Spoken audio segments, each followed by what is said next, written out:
აფხაზური ტელეგრამ არხები ავრცელებენ ცნობებს ოკუპირებულ აფხაზეთში ყოფილი ეგრეთ წოდებული საგარეო საქმეთა მინისტრის ინალ არძიმბას დაბრუნების შესახებ. ტელეგრამ არხი იუწყება, რომ არძიმბამ რუსეთში სამსახური ვერ იშოვა, ხოლო მისი პროექტი ბელარუსის სივრცის დაპყრობის შესახებ, ისევე როგორც მისი სამსახიობო როლი პირველ რუსულ არხზე ჩაიშალა. წერს აფხაზური პორტალი. ამავე წყაროზე დაყრდნობით არძიმბას სურს ეგრეთ წოდებული პრეზიდენტის ადმინისტრაციის უფროსის თანამდებობაზე მოსვლა და ამ საკითხზე აქტიურად მუშაობს ასლან ბჟანიასთან. ეს პოსტი ამჟამად აბესალომ კვარჩიას უკავია. გამოცემა ნუჟნაია გაზეტა წერს, რომ ინალ არძიმბასა და ასლან ბჟანიას შეხვედრა უკვე შედგა.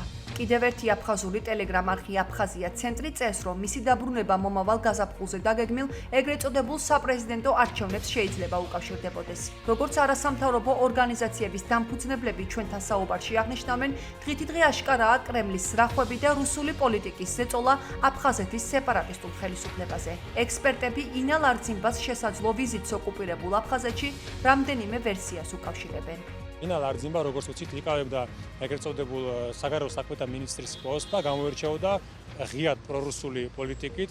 ის იყო წარსულში პუტინის ადმინისტრაციის თანამშრომელი და ასევე ის გამოირჩეოდა არასამთავრობოებებზე და ეგრეთ წოდებული საერთაშორისო ორგანიზაციებზე ზეწოლით. გამოდიოდა ინიციატივით, რომ საერთოდ აკრძალული იყო ეს არასამთავრობო ორგანიზაციები. აქედან გამომდინარე, ადგილობრივები უკავშირებენ მის ჩამოსვლას, ასე ვთქვათ, იმ გაჟღერებული პროტოკოლის გაგრძელებას, ასე ვთქვათ, მის ერთი მხრივ გადაფარვას და მეორე მხრივ რუსული გავლენების ზრდას ოკუპირებულ აფხაზეთში. ტელეგრამ არხში კომენტარებში მკვეთრად უარყოფითად შეხვდა ადგილობრივი მოსახლეობა. ჩვენ ვიცით, რომ ადგილობრივ მოსახლეობაში ის არ სარგებლობს დიდი პოპულარობით, მას უყურებენ როგორც მოსკოვიდან დასმულ კაცს, ანუ არ აღიქმება როგორც ადგილობრივი, ასე ვთქვათ,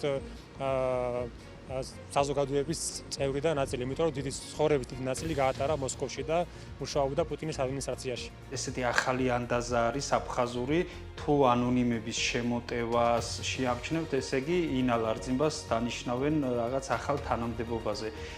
როგორც გავრცელებული ინფორმაციით შევიტყვეთ, ინალ არძიმბა უნდა დაინიშნოს აფხაზეთის ეგრეთ წოდებული პრეზიდენტის ადმინისტრაციის უფროსად. მან ვერ შეძლო წარმატებას მიეღწია ვერც ბელორუსიის მიმართულებით, ვერც როგორც წამყვანმა რუსეთის ერთ-ერთ ფედერალურ ტელეარხზე და ამიტომ დაბრუნდა აფხაზეთში. თუ გავითვალისწინებთ იმას, რომ ასლან ბჟანიას ძალიან უჭირს არჩევნების მოგება, ინალ არძიმბას აქვს ესეთი რესურსი, ინფორმაციული რესურსი, როგორც არის საინფორმაციო ცენტრი, ასევე ანონიმების მთელი ჯარი ყავს, რომელსაც შეუძლია რაღაც გავლენა მოახდინოს არჩევნებზე.